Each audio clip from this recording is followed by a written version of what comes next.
Olá, meu amigo, olá, minha amiga, seja muito bem-vindo, seja muito bem-vinda. Para você que ainda não me conhece, meu nome é Marcos Viquesi, eu fui servidor concursado do INSS por 11 anos e hoje, além da advocacia, eu me dedico a ensinar o direito previdenciário, direito tributário e o direito empresarial previdenciário. Saiba de antemão que para mim é uma grande alegria adentrar na sua casa, adentrar no seu escritório para transmitir conhecimento, para que a gente possa ter aí essa relação aí de ensino, para que eu possa sempre trazer um tema novo para você. E eu fico bastante contente também com o convite do Legale. Agradeço ao Legale por essa oportunidade.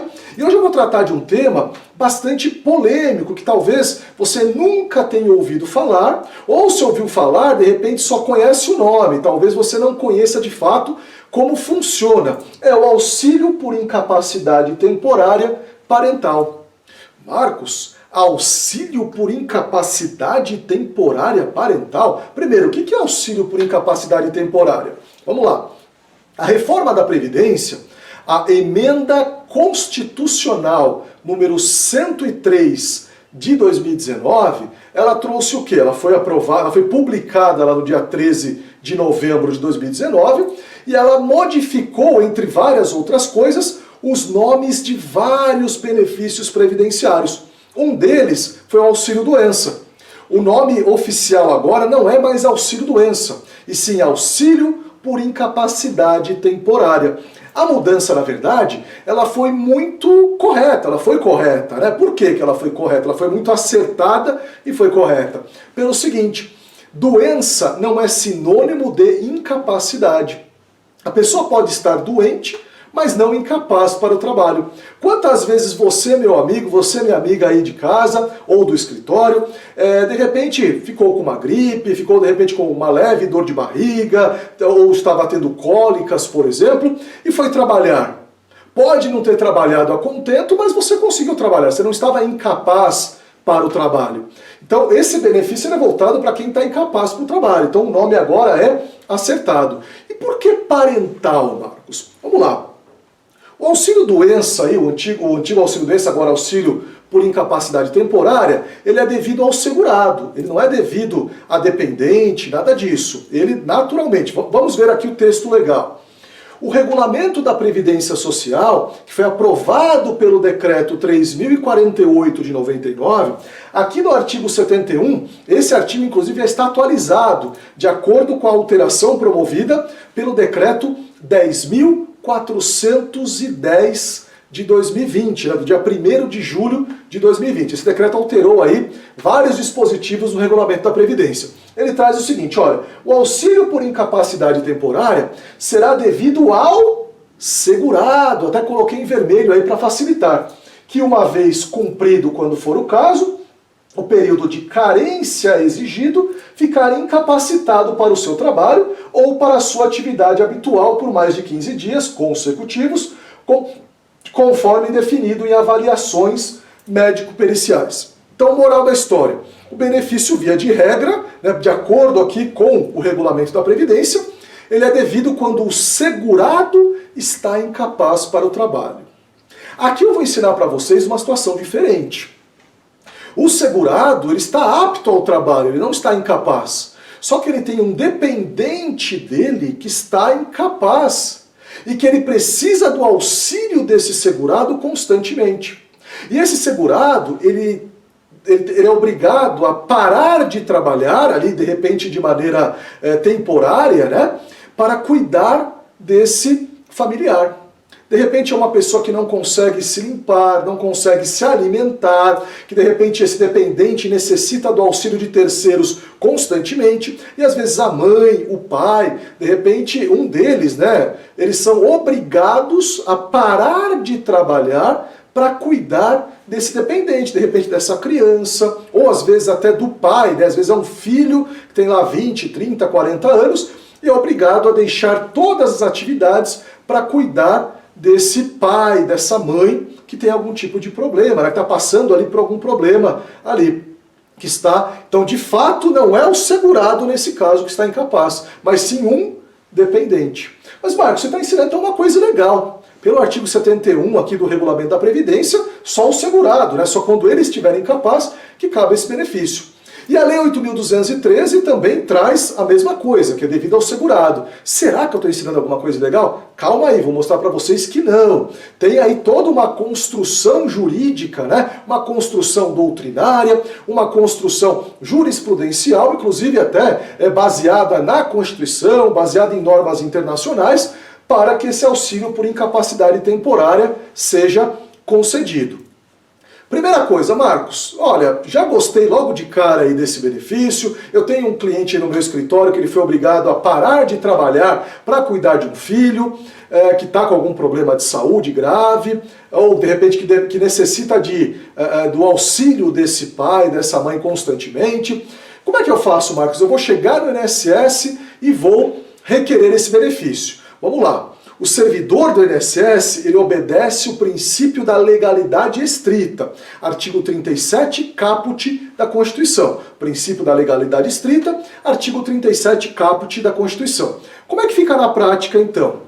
Se você requerer esse benefício perante o INSS, ele vai negar. É obrigação do servidor negar, já que não há previsão na legislação que ele segue, no regulamento da Previdência não tem. Se ele inclusive conceder, ele está cometendo uma ilegalidade e ele vai responder um processo administrativo disciplinar no qual esse servidor aí pode ser punido. Ele pode ser advertido, pode ser suspenso e em situações mais graves ele pode até ser demitido a bem do serviço público. E caso já esteja aposentado, ele pode ter até a aposentadoria dele cassada. Então é grave, ele precisa cumprir. Então, esse benefício aqui você vai pedir aonde? Vai pedir na Justiça. Marcos, eu sou obrigado a realizar o prévio requerimento administrativo, primeiro pedir no INSS, receber a negativa, para só depois partir para o Poder Judiciário? A resposta é não. O tema, anote aí no seu caderno, anote aí no seu celular, tema 350 do Supremo Tribunal Federal. Tema 350 do Supremo Tribunal Federal. O que esse tema fala? Ele fala que, via de regra, eu sou obrigado a requerer o benefício primeiro lá no INSS. E aí eu vou ter ou a negativa do INSS de maneira expressa ou a negativa tácita. Passou um bom prazo, né? Passou o prazo legal que o INSS tem para decidir, eu tenho um indeferimento tácito. Só que esse mesmo tema 350 do Supremo Tribunal Federal, ele prevê que quando é uma situação em que sabidamente o INSS nega, eu não sou obrigado a partir para o prévio requerimento administrativo. Eu posso partir direto para a ação judicial, direto para o Poder Judiciário. É o caso aqui. Com base no princípio da legalidade estrita, o servidor vai negar o benefício. Então eu posso partir direto para o Poder Judiciário. Então nem adianta pedir administrativamente. Marcos, eu quero ser mais cauteloso, eu vou pedir administrativamente, aguardar um determinado prazo ou aguardar a negativa do INSS e só depois partir para o Poder Judiciário. Posso ter alguma coisa errada? Não. Mas você não é obrigado. Vamos lá. O auxílio por incapacidade temporária, né, destinado, como eu já comentei anteriormente, ao dependente do segurado que está incapaz. Ele precisa parar, no caso o segurado precisa parar de trabalhar para cuidar desse dependente. Onde é que eu encontro na legislação em geral essa previsão? A Lei 8.112 de 90, que trata do regime jurídico único dos servidores da União, ou seja, que trata ali das regras, é como se fosse mais ou menos a CLT do Serviço Público Federal. Aquele servidor público que é concursado, que está ali pelo regime próprio de previdência, que ele é estatutário, ele tem as regras dele ali pela Lei 8.112 de 90. Lá no artigo 83, para esses servidores, existe a previsão do auxílio doença parental. E nós temos também a proteção, que é a obrigação dos pais proteger os menores, lá no ECA, do Estatuto da Criança e do Adolescente. Lá na Constituição Federal nós também encontramos o quê? A proteção à família, a proteção ao menor, e mesmo lá no artigo 201 da Constituição, que trata ali do regime geral de previdência social, que é o do INSS, que é da grande parte da população, né? Aquela pessoa que é seletista, aquela pessoa que é autônoma, que é empresária, aquela pessoa, por exemplo, que trabalha como trabalhador avulso concurso na área portuária, na área rural, o segurado especial ali da área rural, deixa eu ver se está faltando o empregado doméstico, todos eles estão cobertos pelo regime geral de Previdência Social. Como é que fica aqui na prática, então? O artigo 201, ele traz um rol de coberturas previdenciárias. E ele traz, inclusive, o quê? A cobertura contra a incapacidade. E não traz ali, de maneira a excluir essa proteção ao menor. Porém, a tese aqui está super redonda, eu vou mostrar na sequência alguns julgados. Qual o problema prático que foi trazido após a emenda 103, após a reforma da Previdência? Se eu for utilizar única e exclusivamente o artigo 83 da Lei 8.112, talvez eu tenha problemas aí na interpretação por parte do Poder Judiciário. Por quê? Eu entendo que não, mas é bom apontar essa situação aqui. O artigo 9º, parágrafo 2º da emenda 103, ela trouxe o quê? O rol de benefícios dos regimes próprios de Previdência, eles passam a ficar o quê? Limitados apenas às aposentadorias e às pensões por morte. Então, o salário maternidade, o auxílio doença agora e auxílio por incapacidade temporária, vamos supor que o regime também tivesse ali o auxílio reclusão, todos esses benefícios passam a não ser mais cobertos pelo regime próprio de Previdência. Então quer dizer que o funcionário público ali não vai ter mais direito a isso, o servidor público não vai ter mais direito a esses benefícios? Não, ele vai ter direito, mas quem vai bancar isso vai ser aquele próprio ente. Se ele for funcionário do município, vai ser o próprio município que vai pagar. Se ele for funcionário do Estado, o próprio Estado que vai pagar esse benefício. Se ele for funcionário da União, a própria União, Distrito Federal, a mesma coisa, o próprio Distrito Federal que vai bancar esse benefício. Não é mais, não sai mais dos cofres dos regimes próprios de Previdência. Então, teoricamente, essa proteção, há discussões, eu entendo que não, mas há discussões de que não teria mais natureza previdenciária. Existem convenções da OIT que tratam também, não só de matéria trabalhista, mas de matéria previdenciária. E nessas convenções, inclusive, há o rol de proteções previdenciárias. E há, inclusive, a própria proteção aí contra aí a incapacidade ao trabalho, inclusive quando o segurado ele precisa deixar de trabalhar para que ele cuide de um dependente. Então nós temos o quê? Na Constituição, vários dispositivos de proteção à família, de proteção ao menor, o próprio rol do artigo 201 traz ali os benefícios e por aí vai, não coloca nenhum tipo de limitação, nenhum tipo de restrição, e aí vem a Lei 8.213 e o Regulamento da Previdência e tentam restringir isso.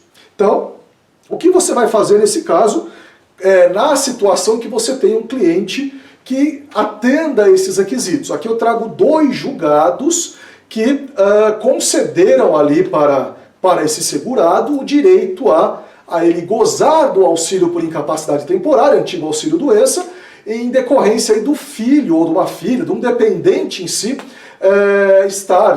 não poder, realizar as atividades básicas e esse segurado ter que acompanhar esse dependente. A incapacidade, no caso, está no dependente e não no segurado. O primeiro julgado é do TRF 4ª Região. Está aqui o número dele, eu vou voltar nele daqui a pouquinho, né? Ele é da 2ª Turma Recursal, lá do Paraná, do TRF 4ª Região. Olha o que ele traz, eu trouxe a ementa dele aqui para discutir com vocês, depois tem um segundo julgado também. Recurso inominado, auxílio doença parental, possibilidade de concessão, aplicação principiológica do ordenamento jurídico brasileiro. Então é uma construção doutrinária e jurisprudencial. Recurso provido. A ação ajuizada em face do INSS, buscando a concessão do benefício de auxílio doença parental, o juízo julgou não ser possível a concessão, tendo em vista a ausência de previsão legal. Agora, já no item 3, foi julgado o quê? A possibilidade existente no ordenamento jurídico brasileiro de juiz decidir quando a lei for omissa. O juiz aqui entendeu que a lei era omissa, então ele foi com uma base principiológica, mediante princípios gerais do direito. E ele continuou. Preservação à vida. Imagina se, por exemplo, esse dependente não tem o acompanhamento desse segurado aí que é obrigado a parar de trabalhar, muito possivelmente ele não vai ele não vai viver ou vai ter uma vida muito pior, né? Pode ter um agravamento nesse problema de saúde e por aí vai. Princípio da dignidade da pessoa humana, prioridade absoluta da criança, lembra que eu comentei antes, o artigo 227 da Constituição, também aqui, né, o ECA, princípio da igualdade. Então, nesse caso, o recurso foi provido. Temos uma segunda decisão também, que é da Segunda Vara Federal de Carazinho, que ela agora é do dia 2 de agosto de 2019. Olha que interessante. Essa aqui foi uma decisão sensacional do juízo de primeira instância, lá de Carazinho, no Rio Grande do Sul.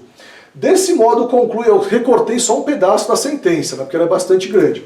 Deste modo, concluo que a negativa de proteção social a este momento da vida de uma família implica a inegável ofensa ao princípio da dignidade da pessoa humana, em seu viés mais notório e explícito, qual seja, diante de uma criança gravemente doente.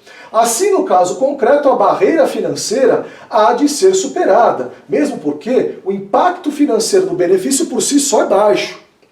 E a ausência de previsão legal como fator impeditivo igualmente deve ceder frente ao quadro que se desenha a fim de se resguardar a vida e a dignidade da pessoa humana. Entendo, portanto, juridicamente possível a concessão do benefício de auxílio-doença à autora, no caso concreto, seja pela aplicação direta dos citados princípios jurídicos, seja pela aplicação por analogia, que eu trouxe anteriormente, mutatis mutandis, do direito à licença por motivo de doença em pessoa da família, previsto ali no Estatuto lá dos Servidores Públicos da União, que é a Lei 8.112, no caso aqui, artigo 83. E ele deixa claro que isso aqui também não vai virar feira, não é qualquer caso que cabe esse auxílio-doença parental. Ele coloca, ó, são situações de grave doença de pessoa altamente vulnerável, em que a assistência do segurado é indispensável e absolutamente necessária, tal como na relação entre mãe e filha, em que os cuidados maternos em caráter permanente são imprescindíveis para o resguardo e a integridade. E não vislumbra qualquer abalo às finanças públicas. Ele coloca inclusive aqui que não é também para ser aberto para qualquer caso, para qualquer benefício, mas sim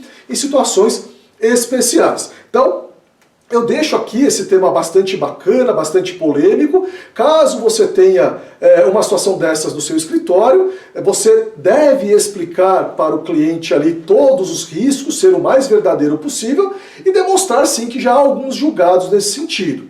Não tem nada ainda no STJ, não tem nada no STF, não temos nenhum recurso especial repetitivo, nenhum recurso extraordinário com repercussão geral. Eu, na verdade, não tenho nem conhecimento nem de recursos mesmo que não sejam repetitivos nem com repercussão geral. Eu não tenho reconhecimento de nenhum recurso no STJ ou no STF. Então, deixo essa dica bacana para você, até a proteção a quem necessita, que é a grande base do direito previdenciário. Agradeço aí por você ter acompanhado essa aula, agradeço o Legale mais uma vez pela oportunidade. Deixo aqui o meu contato, a minha rede social, @MarcosViquezzi no Instagram.